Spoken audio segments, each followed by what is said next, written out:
Hola, ¿qué tal? Sean ustedes bienvenidos a un nuevo Pláticas de Ciencia Ficción, en el que abordo temas a profundidad de este peculiar género. Yo soy Cuau, del blog Café Anime Live y el podcast de ficciones, y el día de hoy les voy a hablar de una característica muy particular que aplica tanto para obras audiovisuales como para arte plástico, que es la estética. Cómo a partir de la estética podemos determinar que una obra pertenece a uno u otro género. O, dicho de otra manera, hay obras con estéticas tan particulares que prácticamente se han definido como un género aparte, pero es únicamente por cómo se ven, no por los temas que aborda, no por la forma de contar la historia, que ya habíamos visto son dos maneras de determinar un género. Para ciertos subgéneros de la ciencia ficción y específicamente de los punkismos, tanto los punkismos derivados del cyberpunk,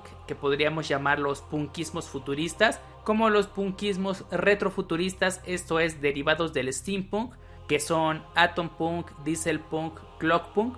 Hay particularidades que permiten definir que una obra pertenece a uno de estos géneros única y exclusivamente por su estética. Los géneros por estética, independientemente del tema del cual hablen, tienen que tener características visuales muy particulares, y esto nos permite ampliar la gama de obras que pueden o no pertenecer a este género. Ahorita solo me voy a enfocar a punkismos, esto es cyberpunk, dieselpunk, atompunk, steampunk, clockpunk, wirepunk y biopunk, porque es un caso bastante particular justamente por carecer de estética. Y también vamos a meter aquí al stitchpunk y al scrappunk. Esos son los únicos punkismos que yo acepto que existen. Por ahí han salido otros, que el green punk, que el no sé qué punk, que la visión positiva del cyberpunk y cómo usar la tecnología. No,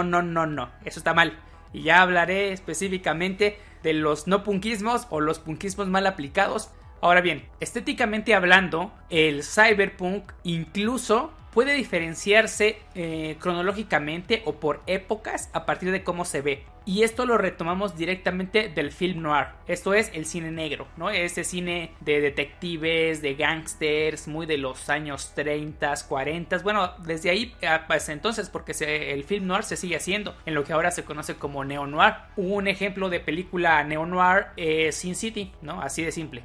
Estas películas a blanco y negro con un personaje que no era un héroe sino un antihéroe, mafiosos, gángster, policías, ¿no? Temática así tipo thriller, y que está generalmente en blanco y negro. Ahora el neo-noir ya le mete algunos toquecitos de color. Muchos consideran este tipo de cine como un género y otros lo han determinado como una época cronológica del cine norteamericano, aunque no fue exclusivo de ellos. En fin, el neo-noir deriva en elementos donde la tecnología empieza a jugar un papel muy importante y cae en el tech-noir. Esto es la misma estética del cine negro, pero con elementos tecnológicos, ¿no? Que ya podríamos hacer que eso se considere ciencia ficción. Blade Runner, la primera, es tech-noir, más que un cyberpunk, es tech-noir, ¿no? Porque es totalmente la historia de detectives con una estética de cine negro y una temática y forma de contar la historia del cine negro, pero todavía no tiene esos elementos tecnológicos tan exagerados como otras obras cyberpunk ya,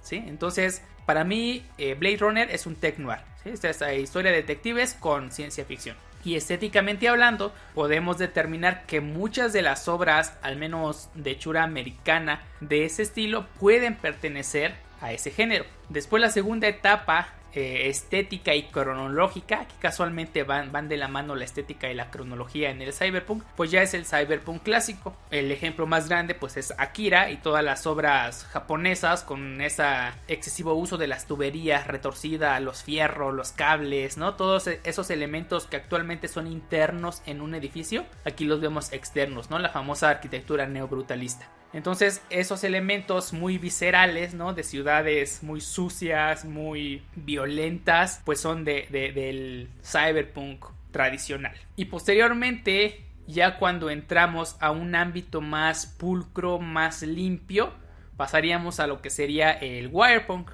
Ahora bien, el wirepunk es también un género que ahí tiene sus sus cositas, sus características, porque si bien tiene las mismas temáticas, o de hecho desarrolla mucho más a profundidad la temática clásica de los hackers y todo esto que se asocia al cyberpunk clásico, aunque en el cyberpunk clásico no necesita haber hackers, en el Wirebpunk sí, no tiene una estética muy específica. Podemos ir desde obras muy urbanas contemporáneas normales, visualmente hablando, como sería el Experiments Lane, ¿no? A obras que van de lo normal de nuestra sociedad actual a un futuro extremadamente caótico y decadente como The Matrix. Ambas son Wirebpunk, ¿no? Porque es la realidad virtual exacerbada a su máxima expresión. Existence, ¿no? Otra película que igual tiene una estética muy distinta. Entonces, el Wirebpunk estéticamente es más difícil de definir, y lo mismo le pasa al biopunk. Una película biopunk muy famosa, Jurassic Park, que en qué se parece estéticamente con Gattaca, otra película biopunk, y aunque no es biopunk porque se haya pensado así, sí se puede contemplar dentro del género, entre comillas, ¿no? Entre paréntesis sería La Mosca, y que estéticamente una con otra pues no hay como una coherencia, no están totalmente ligadas. Splis, la película esta donde hacen una nueva criatura, o Mimic de Guillermo del Toro, que también es manipulación genética, todas ellas son muy diferentes. Casualmente todas más o menos se desarrollan en la época contemporánea, entonces digamos hay similitudes, pero en sí no es como que haya una estética que las van a diferenciar. Ahora, hablando en cuanto al tipo de tecnología, pasaríamos a lo que es el nanopunk, la nanotecnología. Pero visualmente yo diferencio el nanopunk como un cyberpunk más estético, más pulcro, más limpio, ¿no? Sin toda esa visceralidad clásica.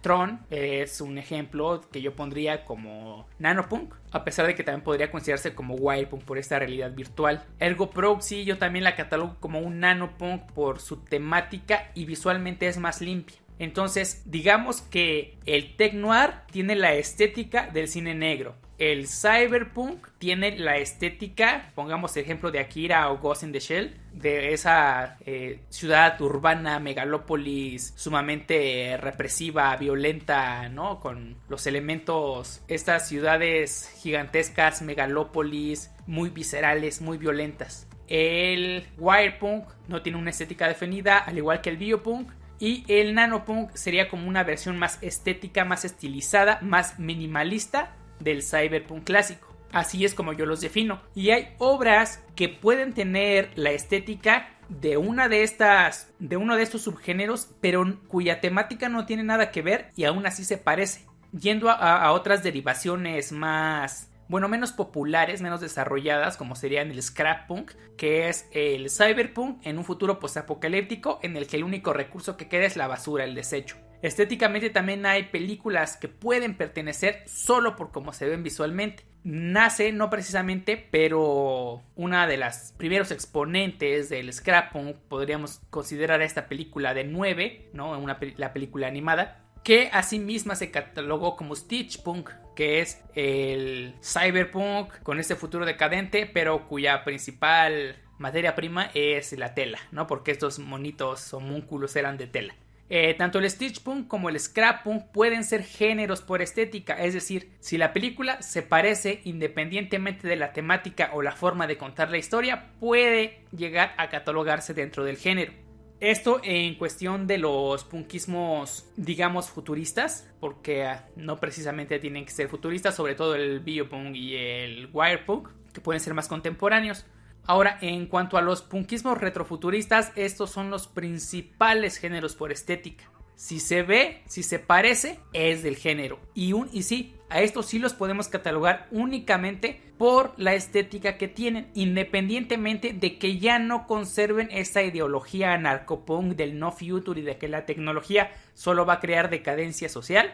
Estos sí pueden tener una visión positiva incluso, pero estéticamente ser de alguna de las variantes de los punkismos retrofuturistas. El steampunk, con uno de los máximos exponentes que es Steam Boy, la película animada, pues obviamente tenemos esta visión de las máquinas de vapor y todos los artilugios que ahí se mueven a partir del vapor y los engranes y los pistones. En el Castillo Vagabundo de Ghibli tenemos que estéticamente puede pertenecer al steampunk, ¿sí? Porque tenemos igual una maquinaria de tipo militar principalmente, ¿no? Porque hay una guerra en esas máquinas, barcos voladores, pero se mueven a partir de esta tecnología del vapor. Entonces, estéticamente pueden pertenecer al steampunk. Y así muchas obras que visualmente se parecen y que sobre todo el vapor se vuelve el principal combustible, entonces ahí sí tenemos que pertenecen directamente al steampunk. En el atompunk pues tenemos el retrofuturismo más clásico como tal, por esta visión sesentera, setentera que tenían los Estados Unidos cuando la energía nuclear empezó a tener auge y se tenía en un contexto social pues todo lo que estaba causando el conflicto, el estrés político entre Estados Unidos y Rusia con la Guerra Fría. Estéticamente también tienen esa visión muy particular en esas típicas ilustraciones del padre trabajador y la madre cuidando a los hijos y la familia con el niño, la niña y el bebé, ¿no? Y el perro o el gato. Y toda la familia así muy idílicamente perfecta, ¿no? En ese ideal americano, el American Dream, el American Way of Life, que es generalmente de donde va partiendo esta estética retrofuturista, que a partir del combustible que usan, en este caso la energía atómica o nuclear, pues puede considerarse como un atompunk, pero también tiene una estética bastante particular. Ahora, el dieselpunk también puede tener variantes, pero no son tan grandes, tan diferentes. Por ejemplo, Mad Max, ya les había yo dicho que es un dieselpunk. ¿Por qué? Porque el principal combustible es la gasolina. En Waterworld, esa película que muchos odian, en la que el mundo ya es todo mar, pues también podríamos catalogarla como un dieselpunk porque el único combustible que hay es la gasolina, ¿no? Hasta llaman a estos, los que van en sus motos y en sus lanchas, los humeantes, porque pues, se genera humo el escape de los barcos o de las máquinas que usan, ¿no? Para navegar. Entonces el dieselpunk también puede tener una estética muy particular. Y finalmente el clockpunk, que es la maquinaria de engranes. A diferencia del steampunk, donde hay pistones impulsados por el vapor, aquí no, aquí todo es gravedad, péndulos, pesas, ¿sí? Aquí no hay como tal un combustible quemándose, generando vapor, o una ignición como vendría siendo la gasolina, o una fuente de calor como la energía atómica. No, aquí todo es peso contra peso, engrane, fuerza, ¿no? Y estéticamente, obviamente, va a ser muy distinto a los demás. Entonces, si tenemos una obra que visualmente tiene elementos así de engranes que sean la principal maquinaria, pues podremos catalogarlo como un clockpunk. Ahora bien, a lo que voy es a esto, que estéticamente hay obras que se parecen a un género y muchas veces son tan características que permiten su asociación a ese género como tal, es decir, a que muchos la vean y la asocien como que pertenece a ese género porque visualmente se ve. Ya analizándola podríamos ver que no pertenece al género porque en realidad no está contando la historia de la forma en la que el género se supone que debe contarla, o no aborda los temas que se supone el género debe abordar. Y un ejemplo muy clásico de obras que han sido catalogadas como géneros solo porque se parecen pero que en realidad no son, es Evangelion, catalogada como género mecha o mecha, como lo quieran pronunciar, y que en realidad no lo es, porque no son robots, ¿no? Son semi-humanos, son semidioses de probeta, ¿no? Clones, mitad humano, mitad dios, pero no son robots, así que no podríamos decir que es del género mecha o mech. A diferencia de Pacific Rim, donde sí son de ese género y sí se ve así. En todo caso, Evangelion es más bien una serie de kaijus y biopunk, porque finalmente hay una manipulación genética para crear los Evangelions. Si bien estos géneros por estética, tanto porque la película se parece mucho a lo que esperamos ver en una obra de ese género, es que la cataloguemos como que el género mismo tiene una estética tan definida que absorba a todas las obras que se le parecen dentro de él, yo considero que tampoco es como muy incorrecto hacerlo. Es decir, si la obra se parece a lo que esperamos ver en una película de este género, pues entonces está bien, cataloguémosla así. O si el género tiene una estética tan definida y tan específica que todas las películas que se parezcan independientemente de la temática las absorbe como como parte de su género, pues también está correcto. Solo que hay que diferenciar y especificar que estamos hablando de una obra que ha sido asociada a un género únicamente por su estética. Así que bueno, me extendí demasiado en este Pláticas de Ciencia Ficción. Nos vemos en el siguiente capítulo. Espero que les haya quedado claro a qué me refiero con esto de géneros por estética. Ya hemos visto 3 formas en que podemos catalogar un género: por la manera en que cuenta la historia, por los temas que aborda y cómo se ve visualmente. Así que nos vemos en el próximo capítulo de Pláticas de Ciencia Ficción.